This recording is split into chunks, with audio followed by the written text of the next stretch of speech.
So good morning guys. तो चलिए start करते हैं आज के यानी कि 29 जून के इंपॉर्टेंट करंट अफेयर्स को।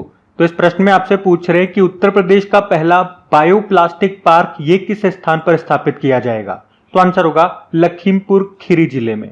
तो अभी उत्तर प्रदेश सरकार ने प्लास्टिक प्रोडक्ट्स, जो प्लास्टिक उत्पाद होते हैं उनके कारण जो पर्यावरण प्रदूषण हो रहा है उसकी समस्या से निपटने के लिए राज्य में एक बायोप्लास्टिक पार्क स्थापित करने की घोषणा की है। इस तरह से ये उत्तर प्रदेश का पहला बायोप्लास्टिक पार्क होगा। तो प्रश्न इंपॉर्टेंट हो जाता है और खास तौर पे उत्तर प्रदेश वाले जो स्टूडेंट्स हैं, उत्तर प्रदेश के जो एग्जाम्स होते हैं उनके लिए तो ये मोस्ट इंपॉर्टेंट क्वेश्चन होता है। तो इसकी बात करें तो ये 1000 हेक्टेयर भूमि पर बनाया जाएगा ये पार्क। और कहां पर? लखीमपुर खीरी जिले की गोला गोकर्णनाथ तहसील के कुंभी गांव में बनेगा। लगभग इसमें लागत आने वाली है 2000 करोड़ रुपए की और इसका निर्माण करेगी बलरामपुर चीनी मिल। अच्छा, ये बायोप्लास्टिक क्या है? ये एक बायोडिग्रेडेबल सामग्री है। बायोडिग्रेडेबल मतलब जिसका विघटन हो जाता है, जो डिकम्पोज हो जाती है। ये सूरजमुखी, मक्का, चुकंदर जैसे नवीकरणीय स्रोतों से बनाई जाती है। मतलब आप कह सकते हो इसे कृषि फसलों, सेल्यूलोज या आलू और मकई स्टार्च अपशिष्ट से प्राप्त प्राकृतिक पॉलीमर से बनाया जाता है। तो बायोप्लास्टिक बायोडिग्रेडेबल होने के कारण जल्दी डिकम्पोज यानी कि विघटित हो जाएगी, जबकि जो प्लास्टिक हम यूज करते हैं उसे आपको पता है डिकम्पोज होने में, उसका विघटन होने में सैकड़ों साल लग जाते हैं। तो यही इसका लाभ है। ये जो बायोप्लास्टिक होगा, ये जो पेट्रोलियम आधारित जो प्लास्टिक हम यूज करते हैं ये उसकी जगह ले लेगा और इससे पर्यावरण प्रदूषण को कम करने में मदद मिलेगी क्योंकि ये बायोडिग्रेडेबल है। बात आपको समझ में आ रही है? अच्छा, यहाँ पे मैं कुछ इंपॉर्टेंट पार्क्स आपको रिवाइज कराऊंगा, बिल्कुल ध्यान से सुनना। ये भारत में कुछ पहले पार्क हैं जो हम रिवाइज करेंगे। देखो जरा, जैसे कि अगर आपसे पूछे कि भारत का पहला डिजिटल साइंस पार्क कहाँ पे बन रहा है, तो केरल के कोच्चि में। भारत का पहला जियोलॉजिकल पार्क बनेगा मध्य प्रदेश जबलपुर में। देश का पहला आर्टिफिशियल इंटेलिजेंस और रोबोटिक टेक्नोलॉजी पार्क बना बंगलुरु में। देश का पहला पूर्ण महिला स्वामित्व वाला फिक्की लेडीज ऑर्गेनाइजेशन औद्योगिक पार्क ये आपको मिलेगा हैदराबाद में। देश का पहला ई वेस्ट इको पार्क दिल्ली में मिलेगा। देश का पहला जेंडर पार्क केरल के कोझिकोड में। देश का पहला नाइट सफारी पार्क बनेगा लखनऊ में। सैटेलाइट फोन से लैस होने वाला भारत का पहला national park Kaziranga national park. Bharat का पहला रक्षा औद्योगिक पार्क बनेगा केरल में। और भारत के पहले वैदिक थीम पार्क, इसको कहाँ बनाया जाएगा? उत्तर प्रदेश में, जिसका नाम होगा वेद वन पार्क। तो ये सारे पार्क हैं और ये भारत के पहले हैं किसी न किसी कारण से, तो ये याद होने चाहिए आपको। हम अगला प्रश्न देखते हैं। फिर पूछ रहे हैं, अभी हाल ही में किस भारतीय ने कॉमनवेल्थ शॉर्ट स्टोरी प्राइज 2024 जीता है? तो आंसर होगा संजना ठाकुर ने। तो संजना ठाकुर ये मुंबई की लेखिका है और अभी उन्होंने ही लंदन में कॉमनवेल्थ शॉर्ट स्टोरी प्राइज को जीत लिया है। उन्होंने अपनी बुक ऐश्वर्या राय के लिए ये पुरस्कार जीता है और इसमें पुरस्कार के रूप में उनको 5000 पाउंड मिले हैं। तो इनका नाम याद रखना, अवार्ड का नाम याद रखना। अवार्ड वाला प्रश्न आ गया। चलो एक बार फिर से 2024 के सारे इंपॉर्टेंट अवार्ड्स में आपको रिवाइज कराता हूं। कल भी मैंने आपको रिवाइज कराए थे और अगर आप हमारे रेगुलर करंट अफेयर्स के सेशन देखते हैं या कल वाला वीडियो आपने देखा है तो वही शीट में आपको रिपीट करवाने वाला हूं। तो मेरे साथ साथ बोलिएगा ताकि आपका रिवीजन हो सके। देखो, 2-4 अवार्ड तो मैं आपको ऑप्शन से रिवाइज करा दूं, ये इंपॉर्टेंट है। एक तो कल ही हमने पढ़ा था अरुंधति रॉय के बारे में। 2024 के लिए पेन पिंटर साहित्यिक पुरस्कार जीता इन्होंने। पायल कपाड़िया अभी 77वें नंबर का जो कांस फिल्म फेस्टिवल हुआ था अभी पेरिस में, और वहां पे उन्होंने अपनी film All We Imagine as Light के लिए ग्रैंड प्रिक्स अवार्ड जीता था। तो ये भी इंपॉर्टेंट नाम है। और आरती का नाम भी याद रखना, यूपी की आरती है ये एक ऑटो ड्राइवर है और अभी इन्होंने जो ब्रिटेन के राजा हैं किंग चार्ल्स तृतीय, उनसे अमल क्लूनी महिला सशक्तिकरण पुरस्कार जीता था। इसके अलावा कुछ और अवार्ड्स मैं आपको रिवाइज कर रहा हूं, आ जाओ। जैसे कि सैन्य gender advocate of the year award 2023 को जीता राधिका सेन ने। शॉ पुरस्कार, जिसे पूर्व का नोबेल पुरस्कार कहते हैं, श्रीनिवास आर कुलकर्णी को मिला। साहित्य अकादमी फेलोशिप अवार्ड रस्किन बॉन्ड को। ट्यूरिंग पुरस्कार 2024, जिसे कंप्यूटिंग का नोबेल पुरस्कार कहते हैं, एवे विक्टरसन को मिला। अंतर्राष्ट्रीय बुकर पुरस्कार 2024 जेनी एर्पेनबेक को मिला। जर्मनी की लेखिका हैं, इन्हें इनके उपन्यास काइरोस के लिए मिला। ट्रांसलेटर अनुवादक हैं माइकल हॉफमैन। व्हीटली गोल्ड अवार्ड 2024, जिसे ग्रीन ऑस्कर कहते हैं, ये पूर्णिमा देवी बर्मन को मिला। ये असम की हैं। 2024 का लच्छू महाराज पुरस्कार पंडित राजेंद्र गंगा नाई को मिला। गोल्डमैन पर्यावरण पुरस्कार 2024 जिसे ग्रीन नोबेल पुरस्कार कहते हैं आलोक शुक्ला को मिला, छत्तीसगढ़ से हैं। कीस मानवतावादी पुरस्कार 2021 के लिए रतन टाटा जी को मिला और 2023 के लिए बिल गेट्स को। अच्छा, आप लोग मुझे कमेंट करके बताइए, अभी बिल गेट्स की ऑटोबायोग्राफी आई है, उसका नाम क्या है? अगला देखो, वर्ल्ड प्रेस फोटो 2024 का खिताब जीता मोहम्मद सलेम ने। आर्यभट्ट पुरस्कार पावुलेरी सुब्बा राव को मिला। लता दीनानाथ मंगेशकर पुरस्कार 2024 अमिताभ बच्चन को। एबेल पुरस्कार जिसे गणित का नोबेल पुरस्कार कहते हैं मिशेल टेलाग्रैंड को मिला।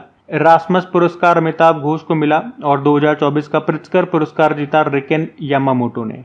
मिस वर्ल्ड 2024 का खिताब जीता क्रिस्टिना प्रिचकोवा ने, चेक रिपब्लिक की है। मिस यूनिवर्स 2023 का खिताब जीता सेनिस पलासियो ने, निकारागुआ से हैं। 2023 का जीडी बिरला पुरस्कार डॉक्टर अदिति सेन डे को मिला और ज्ञानपीठ पुरस्कार 2 जनों को मिला, जगतगुरु राम भद्राचार्य और गुलजार को।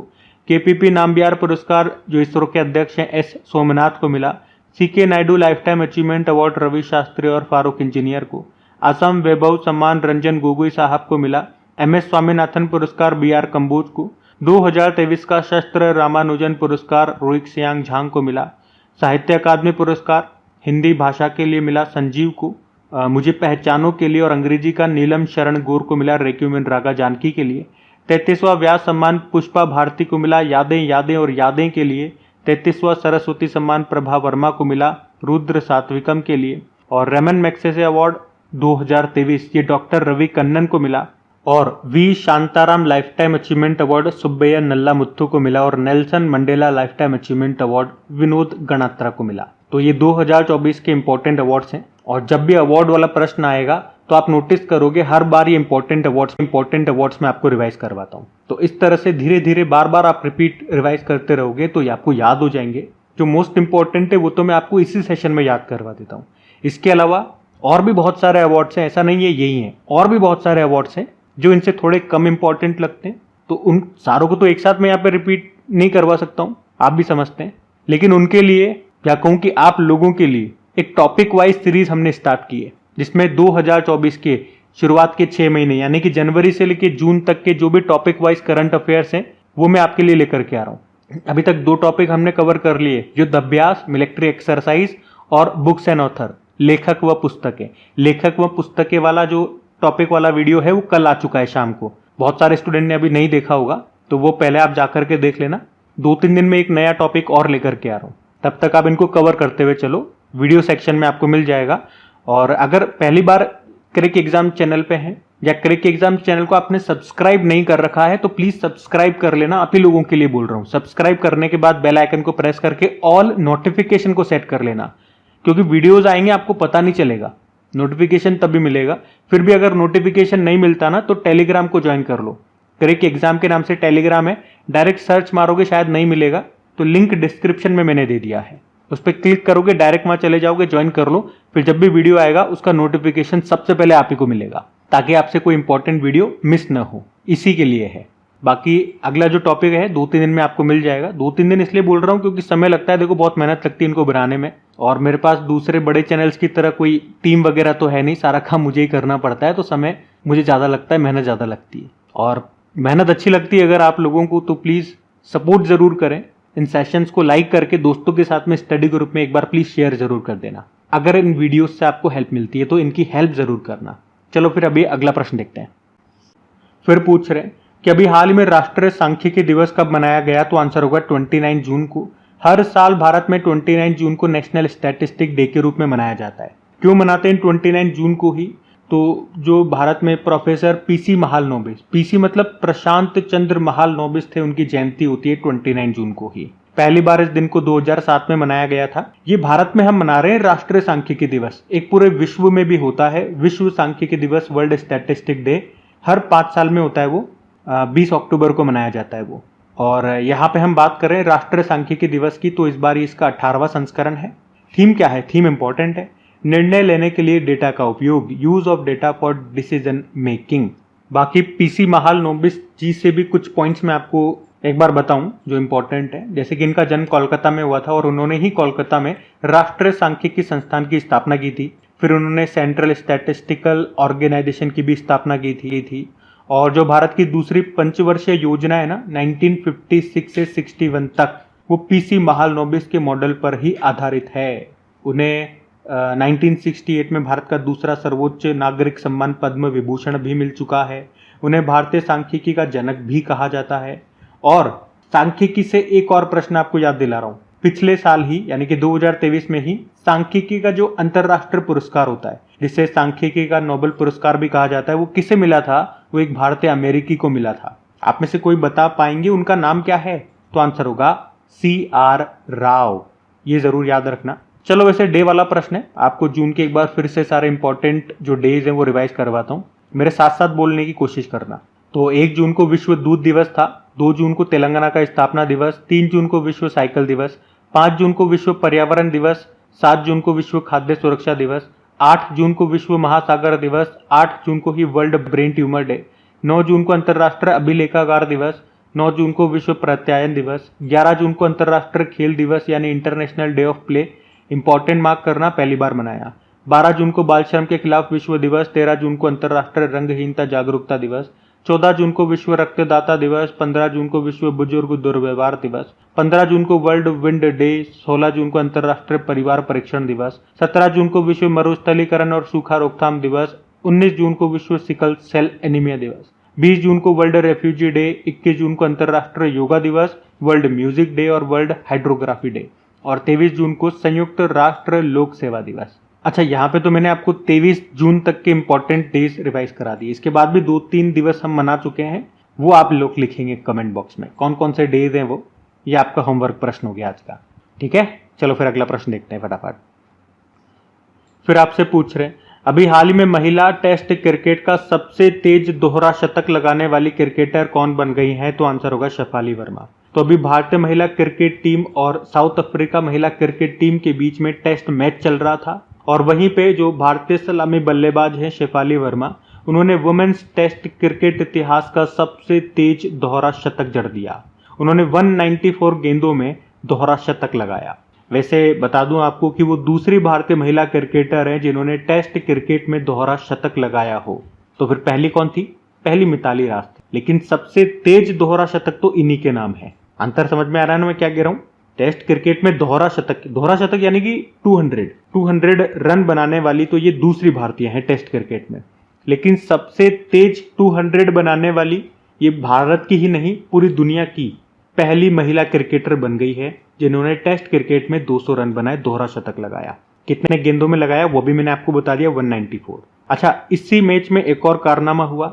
इसी मैच में उन्होंने स्मृति मंधाना के साथ 312 गेंदों पर 292 रनों की साझेदारी खेली, और ये टेस्ट क्रिकेट के इतिहास की दूसरी सबसे बड़ी साझेदारी थी।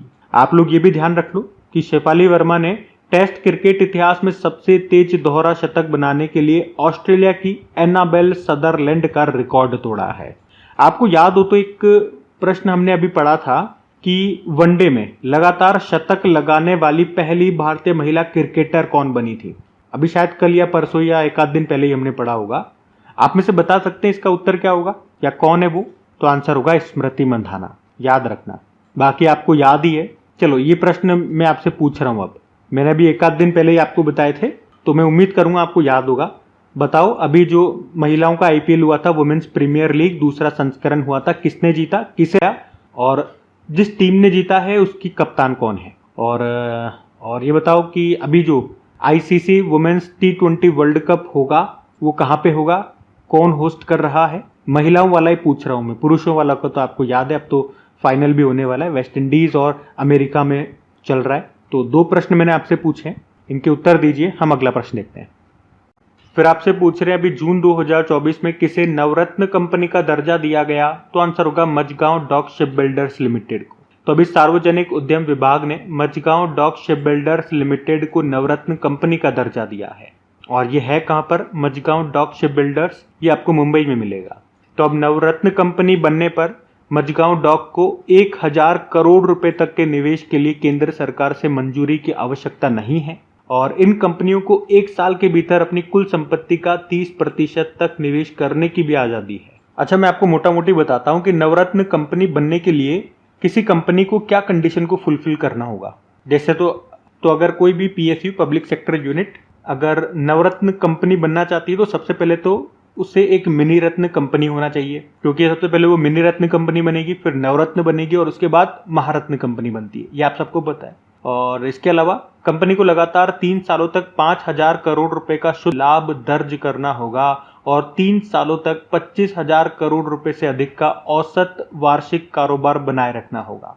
साथ ही 3 वर्षों के लिए इसकी औसत वार्षिक निवल संपत्ति 15,000 करोड़ रुपए से अधिक होनी चाहिए। अगर ये कंडीशन कोई भी पब्लिक सेक्टर यूनिट, जो public sector undertaking company fulfil कर लेगी, तो फिर उसे नवरत्न कंपनी का दर्जा दिया जाता है। जैसे कि अभी फाइनली मिल गया किसको, मझगांव डॉक शिप बिल्डर्स को। तो अभी मैं आपको एक बार फिर से अपडेट कर देता हूँ, टोटल कितनी महारत्न कंपनी हो चुकी है और नवरत्न कंपनियां कौन कौन सी है, मतलब जो अभी लेटेस्ट बनी है वो। अच्छा, इसके पहले मैं आपको ये बता दूं कि अभी एक और पॉइंट यहीं पे नोट कर लेना, अलग से प्रश्न नहीं बना रहा हूं इसके लिए, कि अभी सेंट्रल इलेक्ट्रॉनिक्स लिमिटेड को भी मिनी रत्न श्रेणी 1 का दर्जा मिल चुका है। इसे मिनी रत्न का दर्जा मिला है, श्रेणी 1 का। चलो पहले महारत्न कंपनी की बात करते हैं। महारत्न कंपनी अभी लेटेस्ट 13 है। 13वें नंबर की बनी थी ऑयल इंडिया, उससे पहले 12वें नंबर की बनी थी रूरल इलेक्ट्रिफिकेशन कॉर्पोरेशन लिमिटेड।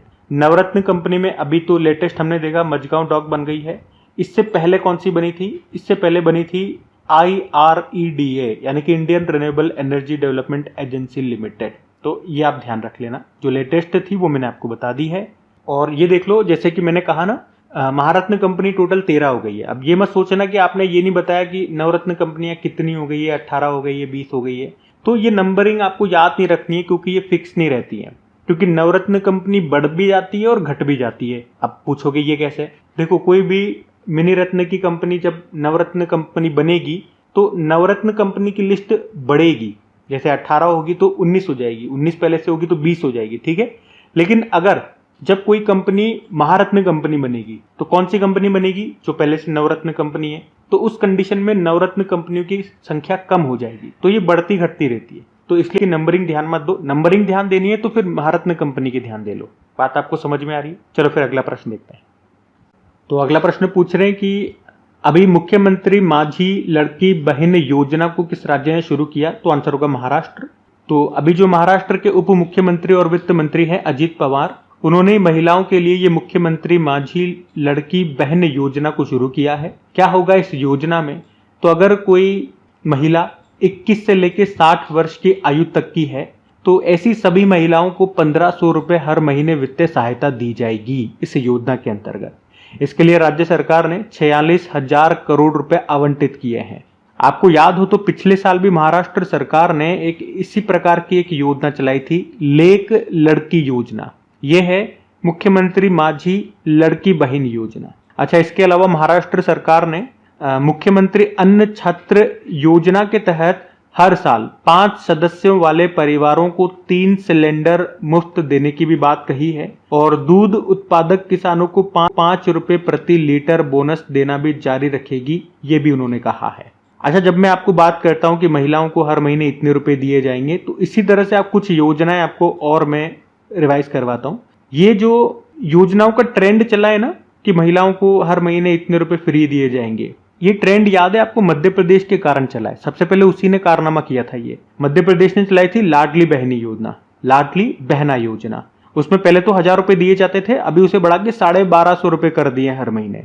इसी तरह से दिल्ली ने भी एक चलाई थी महिला सम्मान योजना। उन्होंने कहा था कि 18 साल से अगर कोई महिला है ऊपर की तो हर महीने 1000 रुपए देंगे हम। हिमाचल प्रदेश ने भी एक इंदिरा गांधी प्यारी बहना सुख सम्मान निधि योजना शुरू की थी। उसमें कहा था कि 18 से लेके 59 वर्ष तक की अगर कोई महिला है तो उन्हें हर महीने 1500 रुपए मिलेंगे। अच्छा, इसके अलावा भी एक आध मेरे ख्याल से राज्य और है जहां पे इसी तरह की योजना चलती है। मेरे को भी 3 ही याद आ रही है। अगर आपको याद है कि और भी कहीं चलती है कि इस तरह की योजना, तो कमेंट करके जरूर बताइएगा, मैं आपका कमेंट जरूर रीड करूंगा। तो अभी तो ये ध्यान रखेंगे आप, और हम अगला प्रश्न देखते हैं। फिर आपसे पूछ रहे हैं अभी हाल ही में आरपीएफ के जो महानिदेशक हैं कौन, मनोज यादव। तो देखो, एक आपका इंपॉर्टेंट अपॉइंटमेंट तो यहीं से क्लियर हो गया। ये भी कुछ समय पहले ही बने थे मनोज यादव। तो अभी इन्होंने कौन सा एप्लीकेशन लॉन्च किया, प्रश्न तो ये है। तो आंसर होगा संज्ञान एप्लीकेशन। तो आरपीएफ के जो डायरेक्टर जनरल हैं मनोज यादव, अभी उन्होंने संज्ञान नाम से एक एप्लीकेशन लॉन्च किया है। और इस एप्लीकेशन को लॉन्च करने का क्या उद्देश्य है, तो जो अभी 3 नए आपराधिक कानून बने हैं, कौन कौन से, भारतीय न्याय संहिता 2023, भारतीय नागरिक सुरक्षा संहिता 2023 और भारतीय साक्ष्य अधिनियम 2023, इन पर यह एप्लीकेशन डिटेल इंफॉर्मेशन प्रोवाइड करेगा। इससे आरपीएफ कर्मियों को शिक्षित और सशक्त बनाया जाएगा। इससे उन्हें नए और पुराने आपराधिक कानूनों की समग्र जानकारी प्राप्त होगी। तो ये एप्लीकेशन का नाम याद रखेंगे, संज्ञान एप्लीकेशन इसका नाम है। किसने लॉन्च किया और क्या उद्देश्य है इसका, वो दोनों मैंने आपको बता दिए हैं। अगला प्रश्न देखते हैं। फिर आपसे पूछ रहे हैं अभी हाल में विदेश सचिव किसे नियुक्त किया गया, तो आंसर होगा विक्रम मिस्त्री को। तो विक्रम मिस्त्री का नाम याद रखना, ये हमारे अगले विदेश सचिव होंगे। किनका स्थान लेंगे, मोहन क्वात्रा का स्थान लेंगे। आपको बता दूं इससे पहले विक्रम मिस्त्री 3 प्रधानमंत्रियों के निजी सचिव भी रह चुके हैं। 1997 में इंद्र कुमार गुजराल के, 2012 में मनमोहन सिंह के और 2014 में नरेंद्र मोदी के। बाकी ऑप्शन देखो, अक्ष मोहित कंबोज अभी इंडियन बुलियन ज्वेलर्स एसोसिएशन की उपाध्यक्ष बनी है ये। पीके मिश्रा अभी पीएम मोदी के प्रधान सचिव फिर से बने ये। और एनएस राजा सुब्रमणी अभी थल सेना में, आर्मी में नए उप सेना प्रमुख बने हैं। किनके स्थान पे आए होंगे बताओ, उपेंद्र द्विवेदी के स्थान पे आए हैं, जो कि हमारे नए आर्मी चीफ हैं। तो विदेश सचिव नए कौन हो गए, विक्रम मिस्त्री, और विदेश मंत्री कौन है, सुब्रमण्यम जयशंकर है। अगला प्रश्न देखते हैं। फिर आपसे पूछ रहे हैं कि अभी जून 2024 में ही डीआरडीओ ने कहां पर अभ्यास का सफल परीक्षण किया, तो आंसर होगा उड़ीसा। तो अभी डीआरडीओ ने उड़ीसा के चांदीपुर टेस्ट फायरिंग रेंज में अभ्यास का सफल परीक्षण किया है। अभ्यास क्या है, तो ये एक high speed expendable aerial target है, जिसे आप शॉर्ट में बोलते हो हीट। मतलब यूं समझो ये एक डमी हवाई वाहन है, जिसे टारगेट मान करके, लक्ष्य मान करके हम अपनी मिसाइलों की प्रैक्टिस करते हैं, निशाने दागते हैं उस पर। इसका डिजाइन डीआरडीओ ने तैयार किया है। इसका निर्माण हिंदुस्तान एरोनॉटिकल लिमिटेड और लार्सन एंड टुब्रो ने किया है। वैसे ये प्रश्न मैं आपको पहले भी बता चुका हूं, पहले जब इसकी प्रैक्टिस हुई थी। तो लगातार डीआरडीओ इसकी 6 बार सफल प्रैक्टिस कर चुका है, मतलब सफल टेस्टिंग कर चुका है लगातार 6 बार। क्योंकि जो भी हम नया प्रोडक्ट बनाते हैं, पहले हमें उसकी अच्छे से प्रैक्टिस करनी होती है, अच्छे से उसकी टेस्टिंग करनी होती है, क्योंकि फिर उसका मास प्रोडक्शन हमें करना है। तो कोई गलती नहीं निकलनी चाहिए, तो ये आप ध्यान रखेंगे। अच्छा, मुझे ये बताओ कि डीआरडीओ अपना एक और टेस्ट रेंज बना रहा है, एक टेस्ट सेंटर, परीक्षण केंद्र बना रहा है। जिस तरह से ये उड़ीसा में है ना, चांदीपुर टेस्ट फायरिंग रेंज है, इसी तरह से एक और बना रहा है। कहां पे बना रहा है, ये आपके लिए होमवर्क प्रश्न रहेगा। बाकी इसके स्टैटिक देखते हैं। स्थापना होती है 1958 में, मुख्यालय है नई दिल्ली में, और director general Samir V Kamat है। मोटो क्या होता है इसका, strength origin is in science बलस्य मूलम विज्ञानम। अगला प्रश्न देखते हैं। फिर आपसे पूछ रहे हैं भारत का सबसे वैल्यूएबल ब्रांड कौन सा बन गया है, तो आंसर होगा टाटा ग्रुप। तो ब्रांड फाइनेंस इंडिया 100 2024 की रिपोर्ट आई है, और इस रिपोर्ट के मुताबिक टाटा ग्रुप को एक बार फिर भारत का सबसे मूल्यवान ब्रांड घोषित किया गया है। मतलब ये मूल्यवान ब्रांड बन गया है, most valuable brand of India. तो टाटा ग्रुप की जो ब्रांड वैल्यू है वो 9% की ग्रोथ के साथ $28.6 बिलियन यानी कि 2.38 लाख करोड़ हो गई है। तो पहले स्थान पे टाटा ग्रुप, दूसरे पे इंफोसिस, तीसरे पे एचडीएफसी ग्रुप। बाकी पूरी लिस्ट ये आपके सामने रही। तो दोस्तों, ये थी आज की आपकी करंट अफेयर्स की क्लास। कमेंट करके जरूर बताइएगा सेशन आपको कैसा लगा, और वीडियो को अभी तक आपने लाइक नहीं किया तो प्लीज वीडियो को लाइक जरूर कीजिए, और अपने दोस्तों के साथ में स्टडी ग्रुप में एक बार शेयर जरूर कीजिएगा। और बुक्स एंड ऑथर वाला मैंने आपको बता दिया, वीडियो देख लेना अगर नहीं देखा तो। बाकी मिलिट्री एक्सरसाइज वाला भी आ चुका है। चलो अभी कल के आपको करंट अफेयर्स का क्विक रिवीजन करवाएं और फिर सेशन एंड करते हैं। तो यहाँ पे 28 जून की इंपॉर्टेंट करंट अफेयर्स का क्विक रिवीजन करते हैं। पहला प्रश्न पूछा था पेन पिंटर पुरस्कार 2024 किसने जीता, तो आंसर होगा अरुंधति रॉय ने। फिर पूछा भारत और किस देश के बीच में हॉपेक्स अभ्यास का आयोजन हुआ, मिस्र, भारत और मिस्र इजिप्ट के बीच में। फिर पूछा प्लास्टिक कचरे से बनी सड़क बनाने वाला देश का दूसरा सैन्य स्टेशन कौन सा है, जयपुर सैन्य स्टेशन। फिर पूछा कौन सा देश इंटरनेशनल सोलर अलायंस के 100वें सदस्य के रूप में शामिल हुआ, पराग्वे। एमएसएमई डे कब मनाया गया, 27 जून को। फिर पूछा इंडियन बुलियन ज्वेलर्स एसोसिएशन का उपाध्यक्ष कौन बनी है, तो आंसर होगा अक्ष मोहित कंबोज। फिर पूछा पहला अंतर्राष्ट्रीय डेयरी फेडरेशन एशिया प्रशांत शिखर सम्मेलन का आयोजन कहाँ पे किया गया, कोच्चि केरल में। फिर पूछा $100 बिलियन का आंकड़ा पार करने वाली देश की छठी कंपनी कौन सी बन गई है, तो आंसर होगा आईसीआईसीआई बैंक। फिर पूछा डेविड वार्नर ने अंतर्राष्ट्रीय क्रिकेट से संन्यास ले लिया, भी किस देश के खिलाड़ी, ऑस्ट्रेलिया। और आखिरी प्रश्न पूछा था कि national council of applied economic research ने वित्त वर्ष 2025 के लिए भारत की जीडीपी ग्रोथ रेट कितना रहने का अनुमान लगाया, 7.5%। तो चलो अभी कल का होमवर्क प्रश्न देखते हैं और सेशन एंड करते हैं। तो कल की वीडियो में आपसे पूछा था कि देश की पहली ऑयल पाम प्रसंस्करण इकाई ये कहाँ पे शुरू हुई, तो आंसर होगा अरुणाचल प्रदेश में। आप सभी ने प्रश्न का बिल्कुल सही उत्तर दिया। अब ये आज का आपका होमवर्क प्रश्न।